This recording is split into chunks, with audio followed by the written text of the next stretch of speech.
very good morning, students. Most welcome to Samdarya School e-learning channel.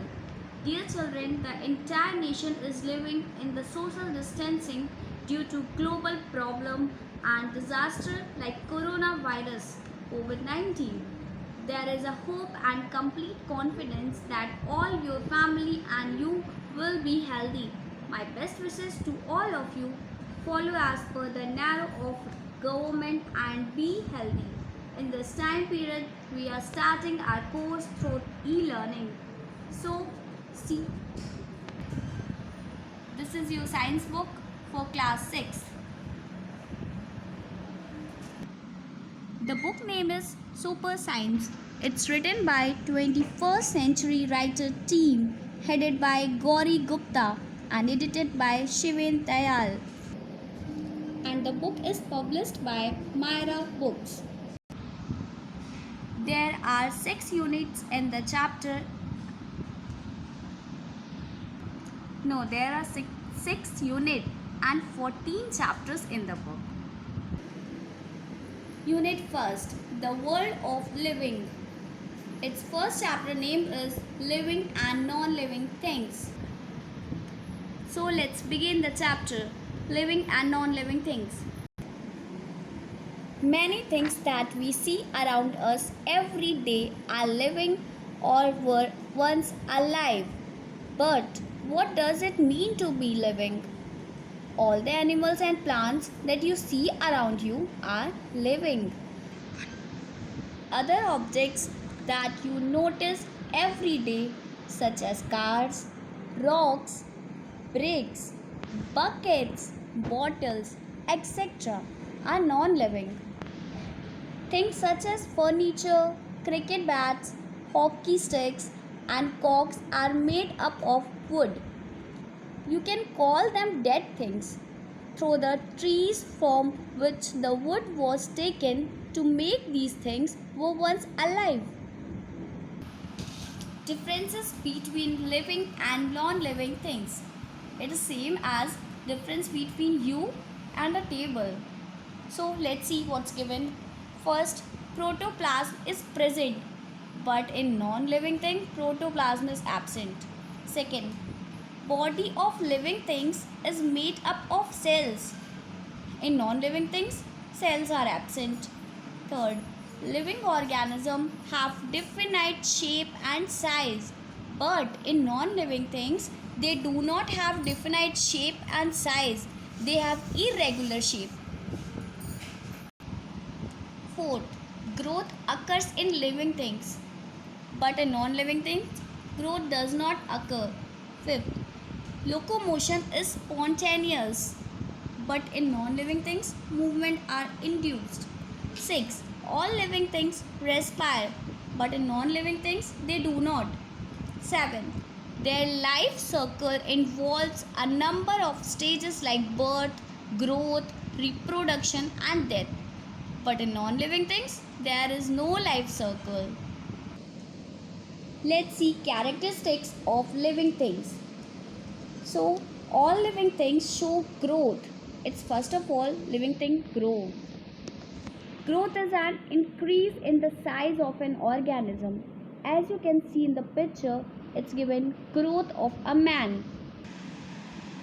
We can understand this definition of growth by taking into account following example. A baby grows into a child into a boy or a girl, and a boy or a girl into a man or a woman. Growth in living things is irreversible and permanent. It is internal as it takes place by the addition of a new material, body material.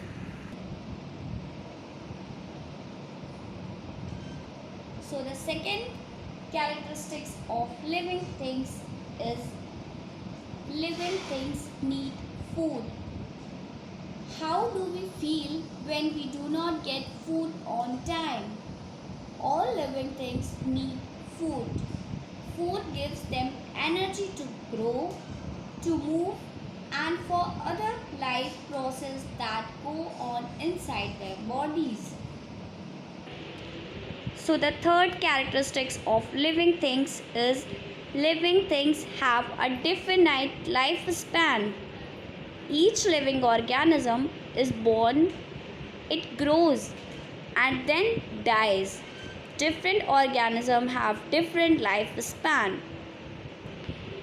As you can see, bacteria has 20 minutes, housefly 1 to 4 months, mouse 2 to 3 years, squirrel 8 to 9 years, dog 12 to 14 years, lion 20 to 25 years, horse 25 to 30 years, ostrich 45 to 50 years, human beings 60 to 80 years, elephant 70 to 90 years, tortoise 120 to 150 years, bristlecone pine thousands of years. So the next characteristics of living things is living things reproduce.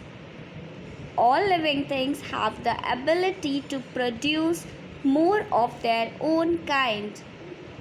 The ability to produce young ones of their kind is called reproduction. Reproduction is necessary for living things to survive generation after generation. The mode of reproduction varies in different animals. Some animals produce their young ones through egg, as you find in birds. Many birds lay eggs in the nest. The eggs, on hatching, produce young birds. Look at the picture. It shows reproduction cycle in a bird. Some animals give birth to young ones, as seen in cows, cats, and humans. In this pic, you can see some animals like dog gives birth to young ones. The another characteristics of living things is living things respire. Take a deep breath. The air you breathe in passes into your lungs. Here the oxygen in the air is absorbed and used by the body. Carbon dioxide is produced as waste. When you breathe out, this carbon dioxide is expelled from your body along with the unused air. This process is known as respiration. Breathing in and out is a part of respiration. So at the last, there are some points to remember. All living and non-living things are made up of matter. The growth of living things is different from the growth of non-living things. Changes in the surroundings of an organism which makes it respond to the changes are called stimuli. The ability to produce young ones of their kind is called reproduction. The process of getting rid of wastes by the living organism is called excretion. All land animals breathe in the oxygen from the air. The members of a species have a similar body parts, live in the same habitat, eat the same kind of food and reproduce among themselves. There are some keywords with their meanings.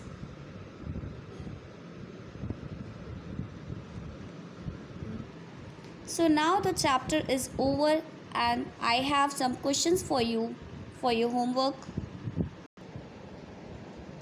Kindly pause the video and write these questions in your copy. Short answer type questions. First question, what is breathing? Second, what is average lifespan of a man? Third, define growth. Fourth, why do living things reproduce? Fifth, what is average lifespan of a housefly? Write down the answers in your fair copy as it's going to be checked after the lockdown. So thanks students for watching the video. Press the bell icon for another videos.